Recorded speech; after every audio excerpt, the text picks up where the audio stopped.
नमस्कार, आप देख रहे हैं अपना बिहार। मैं हूं आपके साथ विभा उपाध्याय। इस वक्त की सबसे बड़ी खबर बेगूसराय से, जहां पर बीजेपी का झंडा जलाने का एक वीडियो वायरल हुआ है, जिसे लेकर बीजेपी नेताओं ने कड़ी आपत्ति जाहिर की है। वायरल वीडियो में न सिर्फ बीजेपी के झंडे को जलाया गया, बल्कि केंद्रीय ग्रामीण विकास मंत्री गिरिराज सिंह की तस्वीर को फाड़ा भी गया है। वीडियो वायरल होने में कुछ युवा मजे लेकर इस घटना को अंजाम देते हुए नजर आ रहे हैं। ये तस्वीर इस वक्त आपके टीवी स्क्रीन पर भी बीजेपी नेताओं ने आरजेडी के कार्यकर्ताओं पर इस घिनौनी हरकत को अंजाम देने का आरोप लगाया है और आरोपियों के खिलाफ कार्रवाई की मांग को लेकर सांसद प्रतिनिधि अमरेंद्र अमर ने थाने में एक एफआईआर दर्ज कराने के साथ ही डीएम और एसपी को भी घटना की जानकारी दी है। बीजेपी नेताओं की जान को खतरा भी बताया गया है। ऐसे में के लोग हैं, उनको ये बात पच नहीं पच रहा है, तो क्या करेंगे? किसानी बिल्ली खंभा नोचे, तो ये फोटो नोचे। गिरिराज जी का फोटो जलाने से, झंडा जलाने से उनका कद छोटा होगा क्या? तो ये तो बेवकूफ़ी की पराकाष्ठा है और बेवकूफ़ लोग हैं यहाँ।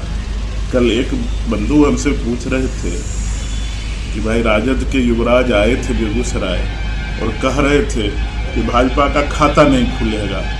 अब देखिए, जिसका अपना खाता अभी तक नहीं खुला है वो भाजपा के बारे में कह रहा है। छुरे से वार किया, विभिन्न नेताओं के बारे में अभद्र टिप्पणी की और उनकी मंशा बताती है कि वो भारतीय जनता पार्टी के खिलाफ कितनी नफरत रखते।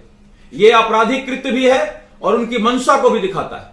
इसीलिए हमने तत्काल इन वीडियोज को डीएम साहब को और एसपी साहब को भेजा है और हमने कहा है कि ये मामला आपराधिक है, ये मामला षड्यंत्र का है और ये लोग भारतीय जनता पार्टी के नेताओं को नुकसान पहुंचा सकते हैं। यदि बेगूसराय में तमाशा करेंगे तो भारतीय जनता पार्टी के नेता और कार्यकर्ता चूड़ी पहनकर नहीं बैठे हैं। हम उनको मुकम्मल जवाब देंगे, लेकिन हम कानून को अपना काम पहले करने देना चाहते हैं और इसीलिए मैंने एफआईआर करने का फैसला किया है। जला रहा है वह कोई व्यक्ति नहीं है, किसी ताकत का प्रतिनिधित्व करता है और ये ताकतें चाहते हैं कि चुनाव के पहले हिंसा और प्रतिहिंसा की बातें आए और वे भारतीय जनता पार्टी के कार्यकर्ताओं को न सिर्फ उत्तेजित कर रहे हैं, बल्कि किसी पार्टी के झंडे को जलाना लोकतंत्र पर प्रहार है। हर पार्टी का अधिकार है अपनी बात, अपने झंडे, अपने नारे के साथ जनता के बीच जाने का। किसी पार्टी को यह अधिकार नहीं है दूसरे पार्टी के झंडा, नारा, नेतृत्व पर प्रहार करने का। लोकतंत्र पर यह सबसे बड़ा आघात है और जो पहचान आ रही है झंडा जलाने वालों को, उससे लगता है कि विपक्ष पहले ही हताशा के साथ। तो बीजेपी का झंडा जलाने के वायरल वीडियो के पीछे बीजेपी ने आरजेडी कार्यकर्ताओं का हाथ बताया है, जिस पर आरजेडी की तरफ से भी सफाई दी गई। पार्टी के प्रवक्ता मृत्युंजय तिवारी ने कहा कि बीजेपी पटना में महागठबंधन की जन विश्वास रैली की सफलता से घबरा गई है और बेबुनियाद आरोप आरजेडी के ऊपर लगा रही है। कह रही है कि उनका झंडा जलाने वाला वीडियो वायरल किया जा रहा है। ये सब करने से कुछ नहीं होगा। बीजेपी के खिलाफ और केंद्र और बिहार सरकार के खिलाफ जो आक्रोश है उसका प्रकटीकरण था जो आज गांधी मैदान में जनता का भारी जुटान हुआ, ऐतिहासिक रैली हुई। इसी की सफलता से बीजेपी घबरा कर इस तरह का बेबुनियाद अनर्गल आरोप लगा रही है।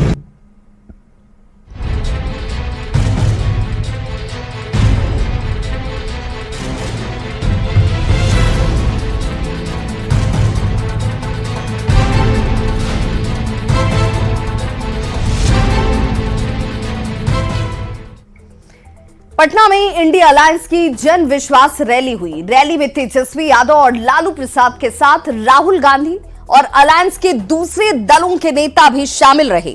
जन विश्वास रैली में तेजस्वी यादव ने 17 महीने बनाम 17 साल की बात करते हुए एनडीए पर जमकर निशाना साधा। तेजस्वी के वार पर एनडीए नेताओं ने पलटवार किया है। हम लोगों ने करके दिखाया केवल 17 महीनों में। 17 महीना में बालू लूट, शराब लूट, सिस्टम का लूट, हर विभाग में घोटाला। हम कहना चाहते हैं माई के साथ साथ बाप की भी पार्टी है, ये माई बाप की पार्टी है। राइट फॉर गुंडागर्दी, job for land, development of family, यही है माई बाप की पार्टी। लोकसभा चुनाव के ऐलान से पहले बिहार का राजनीतिक माहौल पूरी तरीके से चुनावी हो गया है। 2 मार्च को बिहार में एनडीए की 2 बड़ी रैली हुई, तो 3 मार्च को पटना में इंडी अलायंस ने जन विश्वास रैली कर माहौल बनाने की कोशिश की। पटना में हुई जन विश्वास रैली में तेजस्वी यादव, लालू प्रसाद और राबड़ी देवी के साथ इंडी अलायंस के तमाम नेता मौजूद रहे। राहुल गांधी से लेकर अखिलेश यादव तक, मल्लिकार्जुन खड़गे से लेकर लेफ्ट तक के तमाम नेताओं की मौजूदगी दर्ज कराकर एकजुटता का संदेश देने की कोशिश की गई। पटना के मंच से तेजस्वी यादव ने सीएम नीतीश कुमार पर निशाना साधते हुए 17 साल बनाम 17 महीने का नारा दिया। यहाँ राजनीतिक रैलियां तो होती थी, लेकिन जब तेजस्वी 17 महीने सरकार में था तो नौकरी का भी रैला। इसी मैदान से एक साथ 2 लाख लोगों को हमने नियुक्ति पत्र बंटवाया था। तेजस्वी यादव के 17 साल बनाम 17 महीने के नारे पर बीजेपी राष्ट्रीय प्रवक्ता अजय आलोक ने पलटवार किया है। क्या कह रहे थे आप कि 17 साल में जो नहीं हमने 17 महीने में किया? बिल्कुल किया 17 महीने में भाई साहब। 17 महीना में बालू लूट, शराब लूट, सिस्टम का लूट, हर विभाग में घोटाला जिसकी जांच चल रही है ना, ऑर्डर हो गया जांच का। पटना के जन विश्वास रैली में तेजस्वी यादव ने एक बार फिर आरजेडी को माई के साथ बाप की पार्टी बताने की कोशिश की। कुछ लोग कहते रहते हैं कि माई की पार्टी है, मुसलमान यादव की पार्टी है। हम कहना चाहते हैं माई के साथ साथ बाप की भी पार्टी है, ये माई बाप की पार्टी है। तेजस्वी यादव के आरजेडी को माई के साथ बाप की पार्टी बताने पर जेडीयू प्रवक्ता नीरज कुमार ने पलटवार किया है। नीरज कुमार ने आरजेडी का नया फुल फॉर्म बताते हुए तेजस्वी पर तंज कसा है। आपने कहा कि माई बाप की पार्टी है, ये तो है ही है। अरे आरजेडी का फुल फॉर्म क्या है? राइट फॉर गुंडागर्दी, जे से जॉब फॉर लैंड और डी से डेवलपमेंट ऑफ फैमिली। लोकसभा चुनाव में चंद दिनों की देरी है, ऐसे में दोनों ही गठबंधनों की तरफ से दम दिखाने की कोशिश हो रही है। जैसे जैसे चुनाव की तारीख नजदीक आएगी, रैलियों का रेला और बयानों की बौछार और ज्यादा बढ़ती जाएगी। न्यूज़ 18 के लिए पटना से संजय और अमित कुमार के साथ ब्यूरो रिपोर्ट। तो पटना के गांधी मैदान में आयोजित जन विश्वास रैली के मंच से आरजेडी के राष्ट्रीय अध्यक्ष लालू प्रसाद भी जमकर गरजे। उन्होंने नीतीश कुमार से लेकर बीजेपी और पीएम मोदी तक पर निशाना साधा। हाल ही में महागठबंधन को छोड़कर एनडीए में शामिल नीतीश कुमार को लालू प्रसाद ने एक बार फिर से पलटू राम कह दिया, तो पूर्व डिप्टी सीएम तेजस्वी यादव की तारीफ भी की और आगामी चुनाव को लेकर महागठबंधन के नेताओं कार्यकर्ताओं को दलितों और पिछड़ों के बीच जाने का आह्वान कर दिया और अब की बार दिल्ली पर कब्जा करने का बिगुल फूंका। काफी मेहनत कर रहा, मैं देख रहा हूं कि आप लोग इतना ताकत दिया, लोगों को रोजी रोजगार नौकरी दिया। तेजस्वी हम रोज पूछते थे कि आज कितना दिया, आज कितना दिया।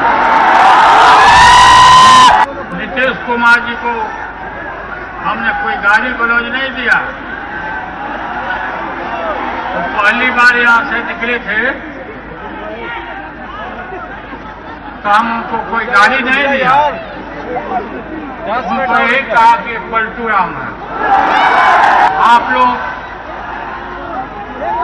अभी से लग जाइए जाके, अब अत्यंत पिछड़ा वर्ग, दलित, इन वर्गों तबकों में पूरा इनके घर पर जाइए, मिलिए, खाइए, घूमिए, ताकत दीजिए। दिल्ली के ऊपर कब्जा करना है, तैयार करो लोग ना, हाथ उठा कर बताओ आज तैयार वाले, खैर रहिए जब तक नरेंद्र मोदी नहीं देख लेता। देखो देखो नरेंद्र मोदी। तो लालू प्रसाद से पहले कांग्रेस नेता राहुल गांधी ने भी मंच से रैली को संबोधित किया और बिहार को देश की राजनीति का केंद्र बता दिया। साथ ही केंद्र सरकार पर निशाना साधते हुए राहुल गांधी ने कहा कि देश में नफरत का माहौल बनाया जा रहा है, लेकिन इंडिया अलायंस के लोग नफरत के बाजार में मोहब्बत की दुकान खोल रहे हैं। देश में जब भी बदलाव आता है वो बिहार में तूफान शुरू होता है। यहां से तूफान बाकी प्रदेशों में जाता है। ये बिहार जो है देश की राजनीति का नर्व सेंटर है, यहां से ही शुरुआत होती है। आज देश में विचारधारा की लड़ाई है। एक तरफ नफरत, हिंसा, अहंकार और दूसरी तरफ मोहब्बत, भाईचारा और एक दूसरे की इज्जत। जैसे मैंने यात्रा में कहा, अगर आप गठबंधन को समझना चाहते हो, एक लाइन में समझा जा सकता है, नफरत के बाजार में मोहब्बत की दुकान खोलते हैं। और बड़ी खबर इस वक्त आती हुई सुशील कुमार मोदी की तरफ से लालू और तेजस्वी पर बड़ा हमला किया गया है। सोशल मीडिया प्लेटफॉर्म एक्स पर एक पोस्ट के जरिए सुशील कुमार मोदी ने लालू और तेजस्वी पर और उनके शासनकाल पर निशाना साधा। बिहार के लिए काला अध्याय उसे बता दिया। अगर लालू प्रसाद ने रेलवे को मुनाफा कराया तो 90,000 करोड़ रुपए कहां गए, इसका जवाब भी देना चाहिए।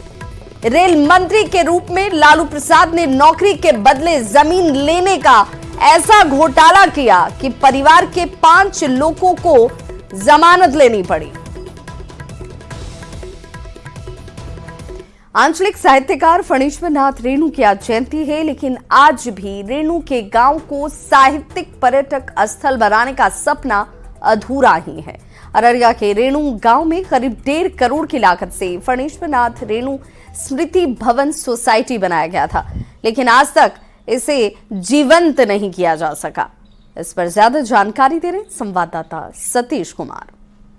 जयंती के मौके पर साहित्यकारों में इस बात को लेकर नाराजगी है कि वर्षों बीत गए, लेकिन रेणु गांव में जिस तरीके से साहित्य पर्यटक स्थल को बनाने की मांग उठ रही थी वो अभी तक कंप्लीट नहीं हुआ। और यह जो बिल्डिंग आप देख रहे हैं दरअसल फणीश्वर नाथ रेणु स्मृति भवन सोसाइटी औराही पश्चिम फारबिसगंज अररिया, इस बिल्डिंग का निर्माण इसलिए किया गया था क्योंकि यहाँ पर रेणु जी से जो जुड़े चीज हैं, दस्तावेज हैं, वो यहाँ पर रखे जाएंगे और एक शोधार्थी के लिए यह जो है एक पर्यटन स्थल के रूप में विकसित होगा।